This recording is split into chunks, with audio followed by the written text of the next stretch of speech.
मुंबईतील जुहू सारख्या परिसरात 25 खोल्यांचा आलिशान बंगला, 7 महागड्या गाड्या, सेटवर जायला रोज नवनवीन गाड्या, प्रसिद्धी, पैसा, लोकप्रियता, एकेकाळी हा शान, हा रुबाब एका मराठमोळ्या कलाकाराच्या नशिबी आला। मात्र एका चित्रपटाचं अपयश आणि संपूर्ण स्टारडम, गाडी, बंगला, पैसा एका रात्रीत अक्षरशः धुळीला मिळालं। ही कहाणी आहे भगवान आबाजी पालव म्हणजेच अभिनेते भगवान दादा यांची। भारतीय इंडस्ट्रीमधील पहिले डान्सिंग आणि ॲक्शन हिरो म्हणून ज्यांचं नाव घेतलं जातं ते म्हणजे मराठमोळे अभिनेते भगवान दादा।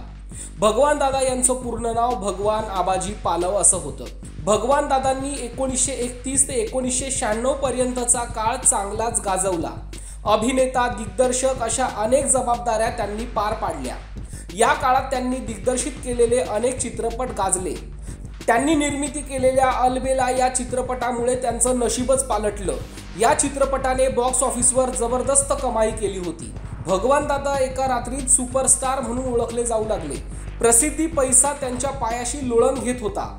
जुहूमध्ये समुद्रकिनारी 25 खोल्यांचा आलिशान बंगला आणि लेटेस्ट डिझाईनच्या 7 गाड्या त्यांच्याकडे होत्या। इतकंच नाही तर त्यावेळचे ते सर्वात श्रीमंत अभिनेते म्हणून ओळखले जायचे। मात्र त्यांच्या आयुष्यात असं काही घडलं की पडत्या काळात त्यांच्या या संपत्तीचा त्यांना काहीही उपयोग झाला नाही। अलबेलाच्या यशानंतर दादांनी हसते रहना हा चित्रपट बनवण्याचा निर्णय घेतला। हा त्यांचा महत्त्वाकांक्षी प्रोजेक्ट होता। त्यांना हा चित्रपट इतिहासातील सर्वात यशस्वी चित्रपट बनवायचा होता। त्यामुळे त्यांनी आपली सर्व बचत चित्रपटात गुंतवली। या चित्रपटात त्यांनी किशोर कुमारला नायक म्हणून कास्ट केलं। असं म्हटलं जातं की त्या काळात किशोर कुमार हे त्यांच्या मनमर्जी वागणुकीसाठी फेमस होते।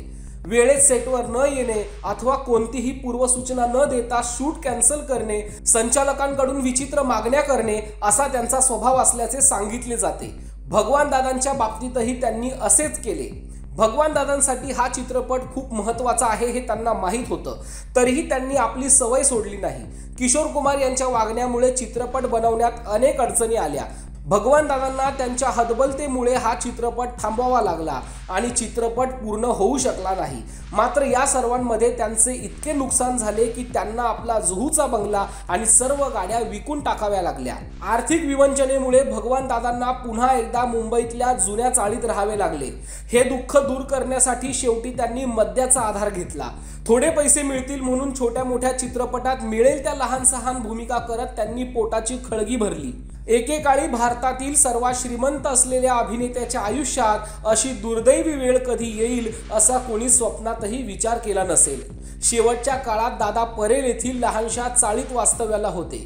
4 फेब्रुवारी 2002 रोजी त्यांचे हृदयविकाराच्या झटक्याने निधन झाले।